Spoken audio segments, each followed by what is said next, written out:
Hopefully you'll get some pearls out of this. This is just some thoughts, some random thoughts that may have some relevance.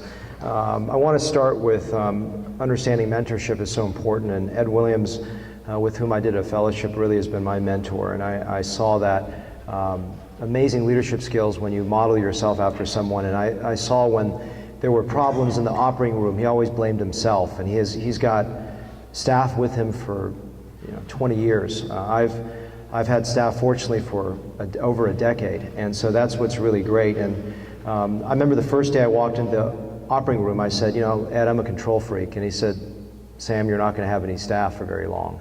He's right, and leadership is so important. So I always say, find a mentor, be a mentor. And Vance has really been an amazing mentor for me, Vance Elliott, for hair and getting me where I needed to be when I started out. Leadership is everything. It's not management, it's leadership. It's inspiring people around you to be better, and better than they even think they can be. And I like the saying that people quit people, they don't quit companies. Know your weaknesses and be very, very cognizant of what those weaknesses are, and be open and vocal, because the staff already know. It's not like that you're hiding anything. And I really talk about bringing people not by systems, but systems are important, but toward really understanding the common good. There's a saying of someone that's walking in a field, and he's asking this gentleman, what are you doing? He says, so every day I'm just slaving away. I'm putting stones on this wall. He says, okay. And he walks about 20 yards, and he asks the next person doing the same activity, what are you doing? He says, I'm building a cathedral. In about 20 years, I'm going to have people coming to worship here. It's going to be a marvelous place, and every day it's a joy to come to work. So, it's a different model. So what are you doing? Are you just laying bricks, or are you actually creating a cathedral? And I like if you haven't read Maxwell, read all his books, but 21 Irrefutable Laws of Leadership and Leadership Gold are my favorites. And he says that great leadership, you have to be an 8 or a 9 to lead a 7. And someone said, does that mean you're hiring stupid people? No, I hire smarter people than I am. But leadership is what I'm talking about, people that can lead other people. And leaders lead leaders, they don't lead followers. And I try to train leaders to get to that level. A couple books that have influenced me is Drive. So I love talking about books because you can only get so much from me in 5-10 minutes. But Drive is a great book, and it talks about how people we try to, carrot and stick them. We try to get them to get bonused and get focused on money. But when you get people to understand the greater good of what you're doing, I always talk about patient stories. What have we done? What have we changed in this person's life? It's magical sometimes, and that's great. I remember a story that, Amin and I remember this as a gentleman that just couldn't go to church, and why? Because he was afraid to show his bad plugs. He wore a hat. He didn't want to wear a hat in the house of God. So that was transformative, and that story we shared with our staff because it's a beautiful story.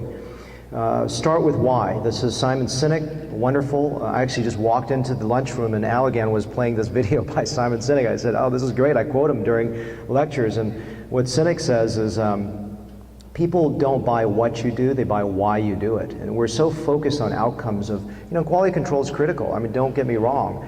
But you have to take a step back and say, what is why? Like, why am I Apple fan? Is it because I love design? And well, that's what I espouse, that's what I say. But I love the whole vision of who they stand for. Like, why do people put a Harley Davidson tattoo on their arm? Is because they love the company that much that they want to sell the product? No, they believe in it. So what do you believe in? And that's something that I want to get deeper into, more philosophy, because it's not just abstraction. I don't believe in talking theory. I believe in talking only practical elements, and to me that's practical. And Michaela Csikszentmihalyi talks about flow, and every day I'm in flow. I'm really into flow. And what does that mean? It means when you're at work, you don't think of anything. You don't think of outside stress. You just get into the moment. And actually, when I'm on stage here, I'm in flow. I'm very passionate about teaching. It's the reason I do this. It's not for money, and some things are for money, some things are not. And this is one of those things that I absolutely cannot give up in my life because it's integral to who I am and what I love. And so when I started hair, it was a new revenue stream, and that's fine to do that. Things are business oriented. But if it just stays that way, there's several problems with that, is that you never get better, because you never try to get better, because you're just saying, well, I'm just making some money, it's great, and you know, it's a nice little profit center for me. But I want to inspire you to be great. And Malcolm Gladwell talks about 10,000 hours of time to be great.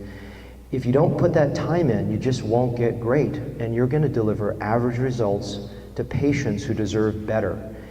And if you're not happy doing it, stop. I was doing ptosis repairs. I hated it. My life was miserable.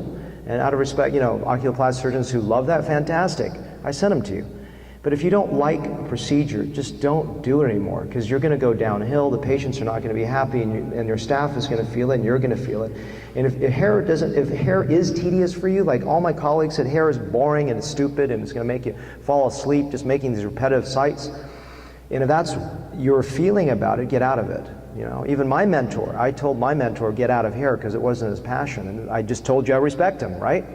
I love the man. You know, we have a great professional and collegial and friendship relationship. But if it's not motivating, it's not passionate for you, get out of it. You know, energy. We have only so much time per day, and one thing I've been trying to learn is to say no, because people try to suck your energy like vampires.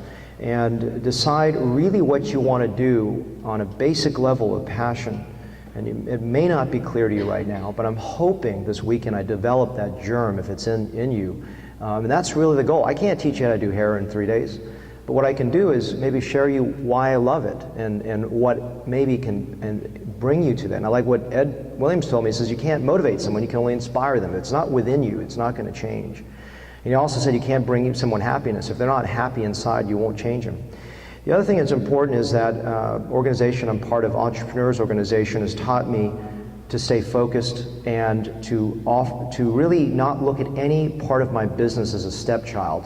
You want to deliver excellence at all levels, and if you're not delivering excellence, drop it from your practice. So stay focused, and what does that mean is that you've got to really work to develop a website, a practice, and really put that effort in. It's not just something you can stick on there. My first year or 2 years in practice, I just said, I do facelifts, fat grafting, and I do hair restoration. I didn't do any work, because everyone today is a sophisticated audience. You have to dedicate that time, dedicate that effort to create the right website and everything like that. And when it happens, it's phenomenal, because people, when they trust you, they come in to do facelifts. And when people come in for facelifts and they trust you, they'll send their husband, or they'll come in as a female or whatever and do hair.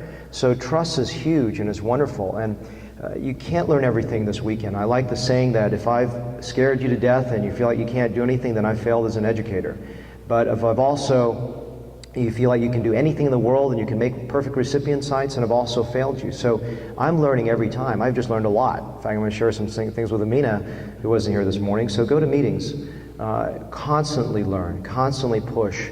A large part of how I educate is through the Socratic method, and I try to teach critical thinking skills. To me, it's important. If I didn't go to the ISHRS meeting a couple years ago, I would never have learned about PRP and ACell, and they've changed my practice radically.